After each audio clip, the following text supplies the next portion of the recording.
Pessoal, eu estou aqui no pé da famosa Serra do Juá, que é considerada a trilha mais casca grossa para quem faz bicicleta, para quem faz moto, e esse camarada aqui vai fazer de Jeep. Amanhã vai fazer cedo. Amanhã de Jeep. Como é que vai sair essa trilha aí? Eu só sei como é que eu vou entrar. Como é que eu vou sair, eu não sei. Mas o meu companheiro tem um carro muito bem preparado, um Wrangler, que vai na minha frente, tem guincho na frente, guincho atrás, o meu carro é bloqueado. A gente só sabe amanhã. Hoje a gente tá só poder relaxar, para amanhã tá bacana para ir. O sofrimento é grande, mas a alegria de chegar é maior ainda. Como é que foi o perrengue para tentar subir a temida Serra do Juá de Jeep? Mas o Juá é uma trilha, hoje eu acredito que seja uma das trilhas mais complicadas e técnicas aqui do Ceará, pelo menos na região metropolitana que a gente conhece. É um percurso curto, da base até em cima é em torno de 3 quilômetros. Então, há muito tempo atrás, esse outro segundo trecho descendo para a saída na rodovia 222 também era 3 quilômetros, então formava em torno de 6 quilômetros o percurso todo. Agora está feito o calçamento, o acesso pela 222, a gente está entrando pela que vai para a Canindé.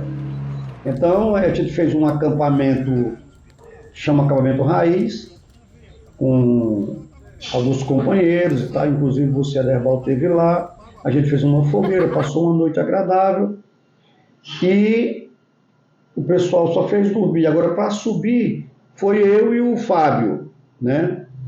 Porque subir sozinho realmente não tem condição. Então, eu e o Fábio, a gente tentou subir, eu só ia se fosse com a ajuda dele, porque ele tem um carro altamente preparado, o Wrangler, um carro preparado para isso. E eu estava com um carro com a preparação básica, bloqueio,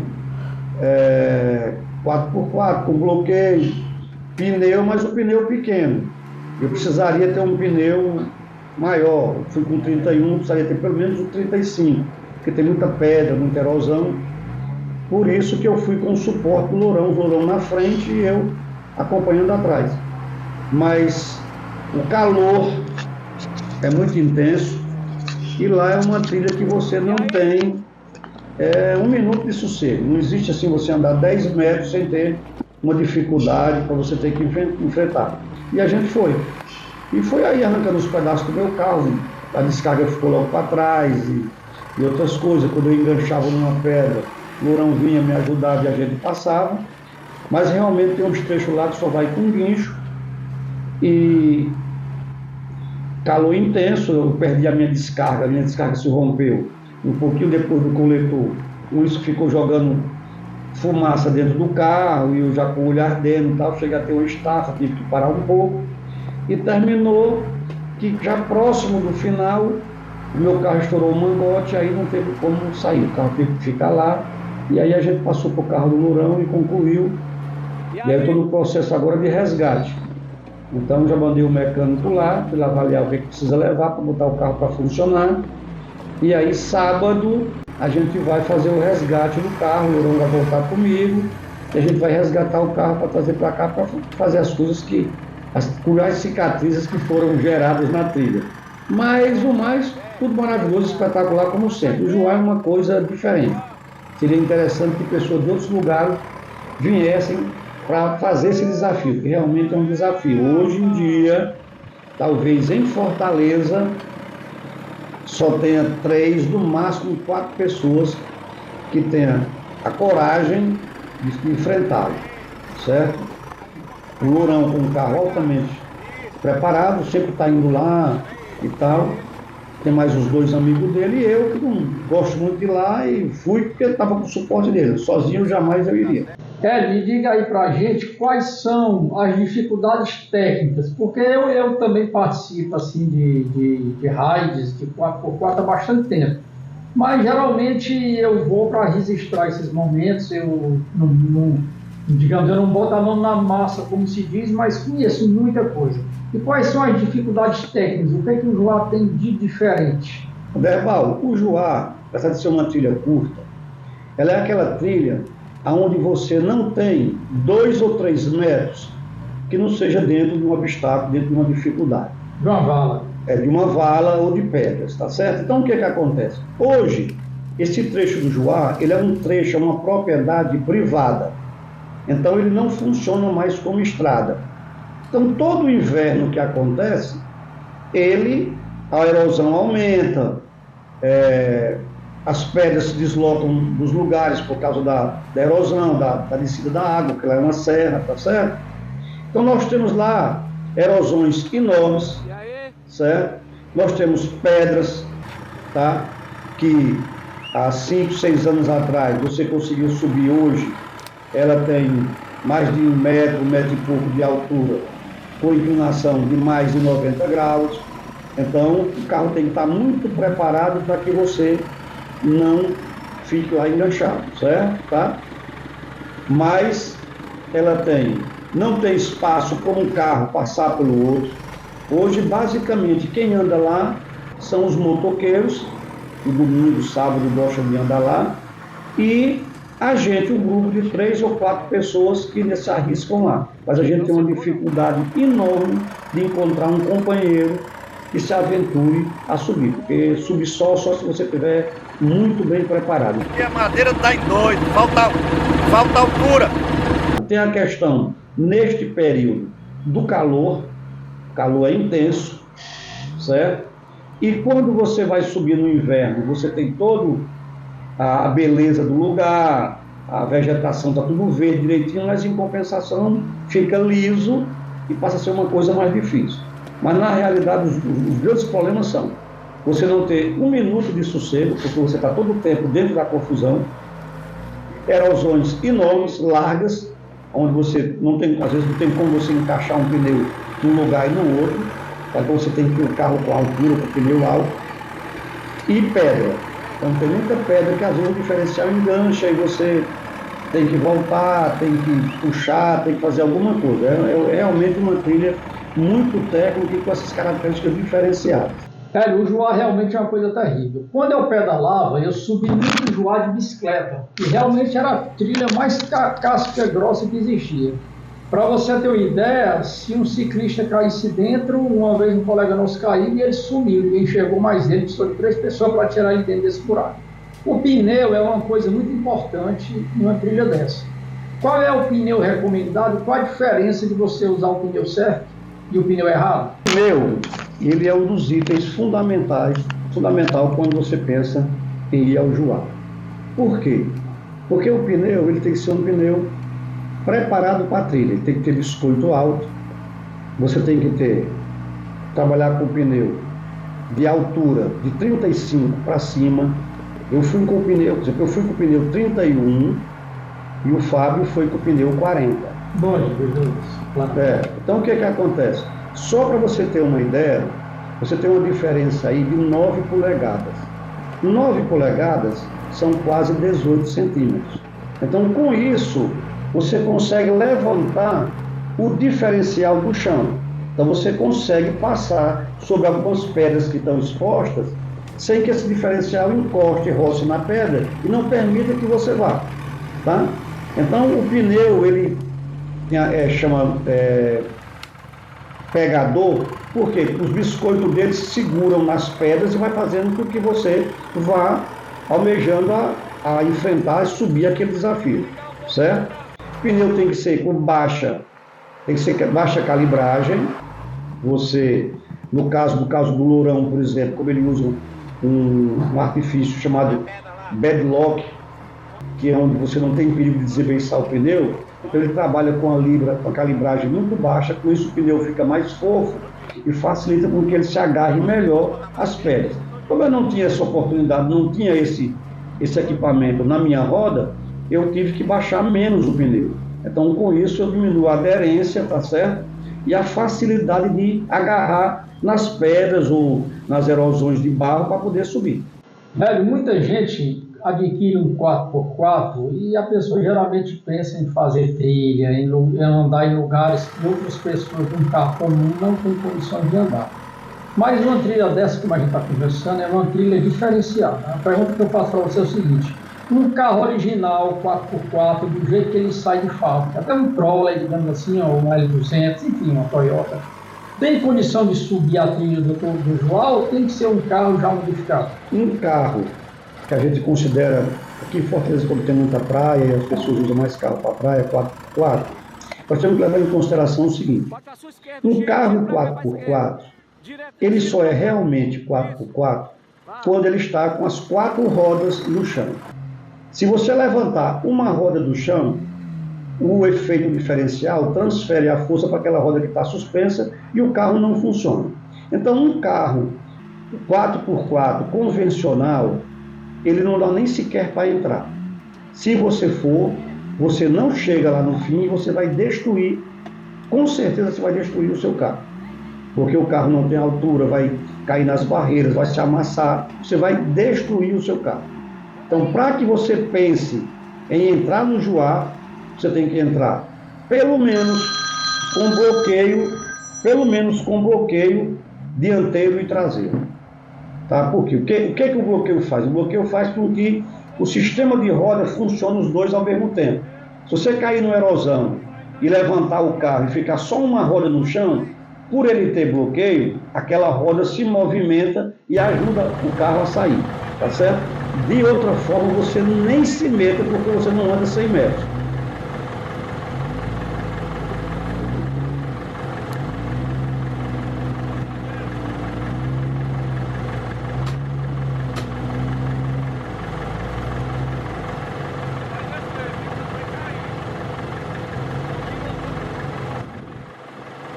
Eu vou tentar, né? Só que o carro é o dele. O meu é baixo. Eu vou tentar, vou ver o que é que vai ser, mas eu acho que vai dar guincho aí. Não fica saída não, vai dar guincho. Vamos lá ver.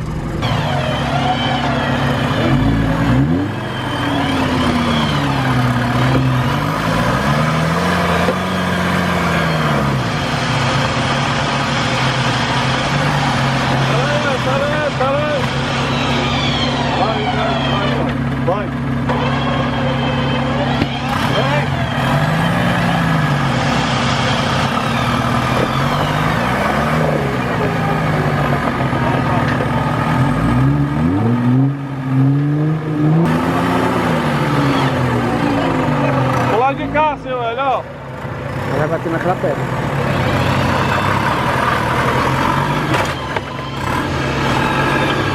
Venha. Peraí. Ó, ei, pro meu lado. Vem. Pronto, vai, puxa. Sempre que a gente vai fazer uma trilha, eu costumo fazer trilha de bicicleta, a pé e também de 4x4, mas trilha leve, né? Não tem condição de fazer uma trilha dessa.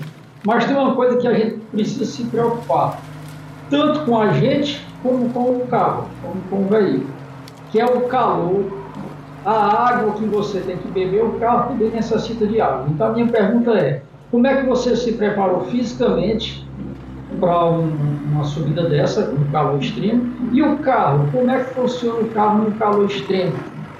Dá problema de esquentar o motor? Ou vocês levam alguma coisa aqui para arrefecer isso daí? Como é que funciona isso aí numa trilha pesada como essa daí? Essa questão é de extrema importância, que é a hidratação. Então vamos lá. Primeira coisa que eu digo para você é o seguinte: eu particularmente já vinha sendo cobrado pela família, pelos amigos, de praticar um esporte, diferentemente de você que gosta de caminhar, fazer ciclismo e tal. Eu sou totalmente, não faço absolutamente nada, tá? E paguei um preço muito caro nessa trilha, porque eu estava sem preparo físico e exige muito isso, tá certo? Com relação à água, a gente, apesar de a gente se cuidar, botar muita água pra gente, refrigerante, isotônico, tudo, mas o calor é intenso e são 4 pessoas. Então, a gente, quando chega no final de 8, 9 horas da manhã, até 5, 6 horas da tarde, não tem água que chegue, tá certo? Então, eu tive um problema de estafa lá, eu tive que pegar água para me molhar, porque eu cheguei ao extremo da exaustão, tá certo? E não chegou a faltar água porque a gente já estava no final do percurso, mas é uma coisa muito séria. Com relação ao carro, a gente sempre leva. Eu não sei por que dessa vez eu não levei, mas mesmo que eu tivesse levado, não tinha resolvido o problema. Por quê? Porque eu tive um problema de rompimento do mangote. Eu perdi o mangote do radiador. Então, se eu tivesse 100 litros d'água, eu colocando e a água desaparecendo, mas é fundamental, tá certo? É uma coisa que a gente tem que estar hidratado todo o tempo e tal, mas 4 homens o dia inteiro bebendo muita água, a gente, neste caso específico, a gente foi uma deficiência que nós tivemos. Nós tivemos a ter problema porque era uma trilha curta, tá certo? E ficou faltando 800 metros, e a gente resolveu deixar o carro, tá? E seguir só num carro só. Mas a gente passou por problema lá. No final já não tinha mais água pra gente beber. Aqui o neném chora e a mãe não corre atrás não, mano. Aqui a chibata come.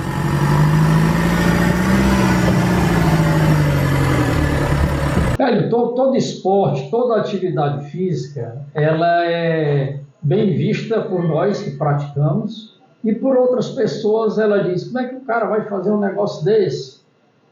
Por exemplo, você está aí no 4x4, eu faço outros tipos de atividade, tem gente que salta de paraquedas, tem gente que faz motocross, faz mergulho de alta profundidade, arriscado, enfim. Como é a satisfação de vencer um obstáculo desse, de participar de uma história dessa? Porque quando eu volto de uma jornada que eu vou fazer, seja de bicicleta, de carro, de caiaque, enfim, eu me sinto realizado. Porque eu fiz coisas que poucas pessoas fazem. E você que está nessa aí no 4x4, eu acho que pelo menos há uns 30, 40 anos, que eu lhe conheço há uns 30, acredito eu. Como é a satisfação pessoal, de você chegar mesmo cansado, exausto, mas a gente tem aquele negócio que só a gente sabe. O que é que você me diz aí, meu amigo, em relação a isso? A vida da gente é feita de desafios. A gente tem desafios profissionais, familiares. Todo o tempo a gente está vivendo desafios. E para a gente que gosta desse segmento de esporte e vendo que quando você faz o que eu fiz esse final de semana, você se sente diferenciado. Porque não é uma coisa que todo mundo tem a disposição de realizar. Agora, o que é importante em qualquer coisa que você faça? Principalmente quando essa coisa representa, de alguma forma, um certo desafio. É o seguinte, quando a gente resolve formatar uma situação dessa, nós temos que friamente analisar o seguinte, bem, eu posso concluir o que eu me propus a fazer, bem, eu posso chegar lá em cima com o carro com cicatrizes poucas ou muitas, e eu posso não subir. O que é importante? O importante é que quando você tem essa consciência, qualquer coisa que ao final aconteça, você tem que estar preparada para ela e não fazer daquilo uma frustração. Você tem que entender que aquilo estava dentro do planejado. No meu caso, por exemplo, que o meu carro ficou lá quebrado, pela primeira vez nesses anos todos, foi a única vez que um carro meu ficou lá quebrado, certo? Então, o que acontece? Não me trouxe nenhuma frustração. Muito pelo contrário, me trouxe alegria, certo? Aí eu já vou ter que mudar o planejamento. Como é que eu vou fazer o resgate desse carro? Como é que eu vou fazer isso? Então tem que pegar um mecânico diferenciado, porque não é qualquer mecânico que vai lá. Ele vai ter que pegar um animal para colocar uma bateria, colocar água, colocar isso todinho, descer no animal. Tem que contratar uma pessoa. No meu caso, o carro ficou encostado numa árvore e não abriu o capô. Teve que contratar uma pessoa para cortar essa árvore, para ter acesso ao capô. Então, aí já passa a você ter, na sequência, um novo planejamento. Mas em nenhum momento há um arrependimento, há uma tristeza, nem tira o brilho disso. Então eu acho que eu consegui ir até o limite que eu poderia ir. Se o carro não tivesse ocasionado um problema que realmente o carro não pode sair do local, eu acredito que eu teria chegado ao final do meu objetivo. Como o mecânico essa semana vai cuidar dessas coisas e sábado nós vamos fazer o resgate. Acredito, vou levar o Fábio de novo comigo, tá? Porque ninguém nunca vai fazer essas coisas sozinho, é como se fosse uma lei, tá certo? Você não pode sair de bicicleta sem levar a bomba de encher pneu, ou um segundo pneu, uma coisa desse tipo. Então nós vamos sábado fazer o resgate do carro, e acredito eu que eu vou conseguir, sozinho, com o carro funcionando, concluir a trilha, tá certo? Então é muito bom, não é vaidade, não é nada, é uma questão de sua pessoal, de você realizar uma coisa que poucos vão. Ao supermercado todos nós vamos, ao Juá, um segmento enorme de pessoas, ou que foram companheiros meus, ou por causa da idade já não vão mais, os jovens não têm a coragem de ir, é aquilo que eu falei para você no início. Hoje, para andar de carro no Juá, você tem uma dificuldade tremenda de encontrar um companheiro para você levar. Para você não ter a possibilidade de ir só, porque você pode ter um mal, você pode sofrer um acidente, descer do carro e ter algum problema que você não possa se locomover, e você precisa de um outro carro para poder lhe ajudar, botar um guincho, uma coisa desse tipo, tá certo? Então, é uma coisa que, apesar dessas possibilidades, ela, para mim, ela é sempre muito gratificante. Em nenhum momento eu cheguei triste, nem fiquei chateado, nem nada. Por quê? Porque isso estava totalmente dentro das possibilidades que poderiam acontecer. Hélio, muita gente pergunta, o 4x4 é um esporte caro? Você já tem aí, você é profissional da área de saúde, você é dentista, você se preparou durante muito tempo para isso. Como é? O 4x4 ele é um esporte caro ou qualquer pessoa com planejamento pode um dia também participar desse tipo de aventura? A realidade de todas as coisas são muito parecidas. Como você é ciclista e você gosta de bicicleta, há pessoas que andam numa bicicleta de um valor de R$1.000, R$2.000. E tem pessoas que andam numa bicicleta de R$100.000. A mesma coisa acontece com o 4x4.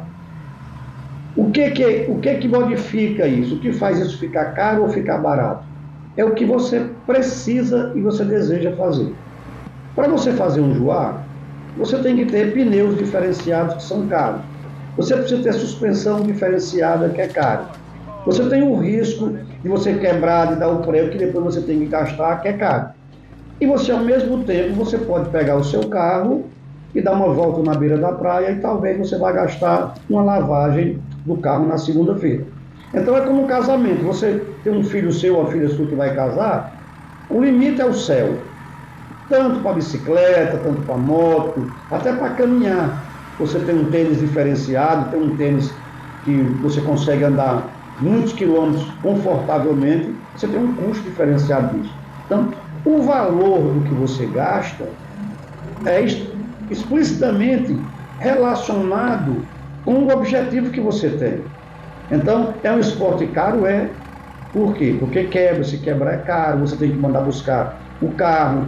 Então o mecânico é um mecânico diferenciado, você tem que pagar um nativo daquele para ajudar, você tem que pagar o jumento que vai levar as coisas até o local. É um resgate diferenciado, não é só você chamar um guincho e o guincho chega lá, pegar seu carro e levar para lá. Não, lá quando quebra dessa forma, é uma situação completamente diferente, tem um custo completamente diferente, mas é como tudo na vida. Quando chega na idade da gente, que o tempo está mais curto do que longo, eu acho que se você tem uma vida organizada e está dentro do seu orçamento e você deseja fazer, eu acho que você não pode perder a oportunidade. Para que daqui a 5 anos, eu não sei se eu vou poder mais subir o Juá. Então, você percebe que você está ficando mais velho, você vai perdendo a capacidade de força, motor, a resistência, uma série de coisas, e vai chegar ao ponto que eu vou ficar morrendo de vontade de subir o Juá e não vou poder ir. Mas tudo tem que estar dentro do planejamento. Você não pode querer subir o Juá e não estar preparado para seu carro ter um problema e você resgatar, você mandar consertar, esse tipo de coisa. É importante isso. Então, tudo depende do planejamento, do objetivo que você quer, seja em qualquer área. Se você quer fazer uma caminhada, você tem que ter uma boa barraca, uma barraca confortável, você tem que ter um tênis bom, você tem que ter um chapéu bom, um protetor solar bom. Então, isso é muito relativo ao que você deseja realizar. às vezes você é mais feliz. Você, às vezes, como eu fiz uma expedição Amazônia com um carro antigo, um carro com mais de 50 anos, sozinho, e não tive nenhum problema. Ou seja, eu sofri menos de todos os pontos de vista, de despesa, de cansaço, de tudo, para andar 2.600 quilômetros realizar a Transamazônica, do que eu sofri e do que eu vou gastar do ponto de vista de carro com a subida do Juá, que são 3 quilômetros. Então a relação é muito esquisita, você não tem como você prever. Mas o importante é que na segunda-feira, aconteça o que acontecer, você tem que estar feliz, mais feliz do que estava na sexta-feira. Essa que é a questão. Pessoal, e isso que o Hélio acabou de falar aí pra gente, sobre uma jornada, uma grande jornada que ele fez na Amazônia, vai ser um outro bate-papo nosso, onde a gente vai mostrar aqui a expedição que o Hélio fez num Jeep original. Que ano era o Jeep, Hélio? 1950. 1950, original, e ele fez sozinho. Geralmente a Transamazônica todo mundo faz em grupo. Mas enfim, vai ser um outro bate-papo muito legal que a gente vai fazer com ele. Mas Hélio, eu queria que você deixasse aqui, amigo, para a gente finalizar, uma mensagem. Uma mensagem para quem tem espírito de aventura. Você já falou muita coisa em relação a isso. Mas vamos deixar aqui uma mensagem final aí para todo jipeiro, ciclista, caminhante, piloto de moto, enfim, quem salta de paraquedas. Qual a mensagem que você deixa aí para quem faz ou para quem pretende um dia fazer algum tipo de atividade assim? Se você deseja, se você quer muito, você tem que entender que a única coisa que tem contra você é o tempo. Então você não pode perder o tempo daquele seu desejo. Porque se você esperar demais e o tempo passar, você não vai mais poder fazer. Porque você não tem condições físicas para isso. Então, se você está organizado financeiramente, se você tem plano, faz o seu planejamento, está dentro do seu orçamento, que você pode fazer, não deixe de fazer. Para que amanhã ou depois, e é muito rápido isso que isso acontece, o tempo passa muito rápido, o tempo não para, você apenas se lamentar, porque não fez. Tente pelo menos. Procure realizar todos os seus sonhos, porque a gente não leva nada, a não ser as histórias que a gente tem para contar quando estiver sentado numa cadeira de balanço, numa vida mais limitada. É só isso que eu tenho para dizer para as pessoas. Viva a vida, só é uma. Tem carro novo para vender, tem bicicleta nova para vender. Ninguém só consegue comprar o tempo. Nenhum milionário, nem aqui, nem nos Estados Unidos, nem nenhum local do mundo, compra tempo. Então, aproveite o seu tempo dentro daquilo que você gosta, realize os seus sonhos e seja feliz.